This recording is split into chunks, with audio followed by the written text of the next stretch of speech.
साल 2022 के दौरान रौनमा होने वाले स्पोर्ट्स के अहम वाकयात का जायजा लिया जाए तो इसमें सरे फॉरेस्ट टेनिस के सुपरस्टार नोवाक जोकोविच को ऑस्ट्रेलिया से निकाले जाना है, जबकि साल का इख्तिताम लियोनेल मेसी के फीफा वर्ल्ड कप जीतने पर हुआ। खबर रसां इदारे के मुताबिक साल का आगाज होते ही खेलों की दुनिया से अहम खबर आलमी number 1 Serbian tennis star Novak जोकोविच के मुतालिक आई थी, जो ऑस्ट्रेलियन ओपन खेलने के लिए मेलबर्न पहुंचे तो कोरोना वैक्सीन न लगवाने के बाइस ड्रामाई अंदाज में इनका वीज़ा मनसूख कर दिया गया और इन्हें एक होटल तक ही महदूद रखा गया।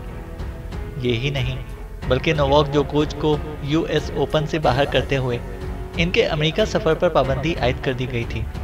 ताहम जुलाई में वो 7वां विंबलडन टाइटल अपने नाम करने में कामयाब हो गए थे। रूसी सेक्टर का डोपिंग स्कैंडल। इसके बाद रूसी फिगर स्कीटर कामिला वेल्वा का बीजिंग विंटर ओलंपिक्स के दौरान डोपिंग स्कैंडल सामने आया, जब इनकी उम्र 15 साल की थी। बीजिंग ओलंपिक्स को शानदार मुकाबलों के अलावा कैमिला वेल्वा के स्कैंडल के लिए भी याद रखा जाता है। ओलंपिक्स के दौरान ये बात सामने आई थी कि कैमिला वेल्वा खेलों से पहले ड्रग टेस्ट में नाकाम हो गई थी। ताहम खेलों की आलमी अदालत CAS ने कम उम्र की बुनियाद पर इन्हें मुकाबलों में शिरकत जारी रखने की इजाज़त दे दी थी। लेजेंडरी क्रिकेटर शेन वॉर्न की मौत। इसी साल लेजेंडरी ऑस्ट्रेलियाई लेग स्पिनर शेन वॉर्न का भी दिल का दौरा पड़ने से इंतकाल हुआ था। 145 टेस्ट मैचों में 708 विकेटों का रिकॉर्ड रखने वाले शेन वॉर्न को 1994 और 1997 में Wisden cricketer of the year और 2004 में Wisden leading cricketer in the world करार दिया गया था। अपनी सेहत के हवाले से फिक्रमंद शेन वॉर्न ने मौत से चंद रोज कबल एक सोशल मीडिया पैगाम में वजन में कमी का अज़म जाहिर करते हुए लिखा था कि वो जुलाई तक अपनी चंद बरस कबल की फिटनेस को वापस हासिल करना चाहते हैं। यूक्रेन जंग के बाद रूसी खिलाड़ी मुकाबलों से बाहर। रवां साल फरवरी में रूस के यूक्रेन पर हमले के बाद रूस और इसके इत्तेहादी मुल्क बेलारूस के खिलाड़ियों को फुटबॉल वर्ल्ड कप, एथलेटिक्स के आलमी मुकाबलों और टेनिस विंबलडन में शिरकत नहीं करने दी गई थी। Champions league. रियल मैड्रिड की लिवरपूल को शिकस्त।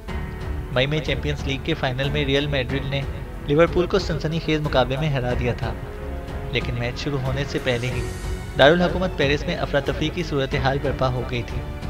हज़ारों की तादाद में लिवरपूल शायकीन जब ग्राउंड में दाखिल होने में नाकाम रहे तो पुलिस के साथ झड़पों के बाद इन पर आंसू गैस फेंकने का नाखुशगवार वाक़या पेश आया। इनमें वो शायकीन भी शामिल थे जिन्होंने पहले से टिकट खरीद रखे थे।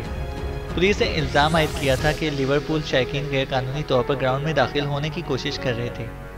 ताहम ये इल्ज़ामात बाद में गलत साबित हुए थे। टेनिस के सुपरस्टार्स की रिटायरमेंट। टेनिस की दुनिया के दो बेहतरीन खिलाड़ियों ने कई साल राज करने के बाद टेनिस को खैरबाद कहा। इनमें स्विट्जरलैंड से ताल्लुक़ रखने वाले टेनिस के लेजेंडरी खिलाड़ी रॉजर फेडरर और अमेरिकी स्टार सेरेना विलियम्स शामिल हैं। रॉजर फेडरर ने अपने करियर का पहला ग्रैंड स्लैम 2003 में विंबलडन जीता था, जिसके बाद उन्होंने 8 Wimbledon, 6 Australian open, 5 US open और 1 फ्रेंच ओपन जीता।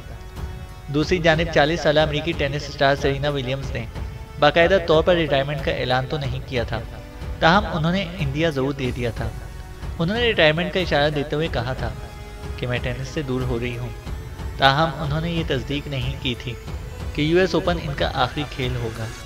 सख्त मुकाबला करने वाली मशहूर 40 साल अमेरिकी टेनिस स्टार सेरेना विलियम्स अब तक 23 अहम टाइटल हासिल कर चुकी हैं और इनका शुमार टेनिस के बेहतरीन खिलाड़ियों में होता है। उन्होंने अपने करियर में कुल 20 ग्रैंड स्लैम टाइटल जीते हैं। अर्जेंटाइन को फीफा वर्ल्ड कप जितवाने वाले लियोनेल मेसी।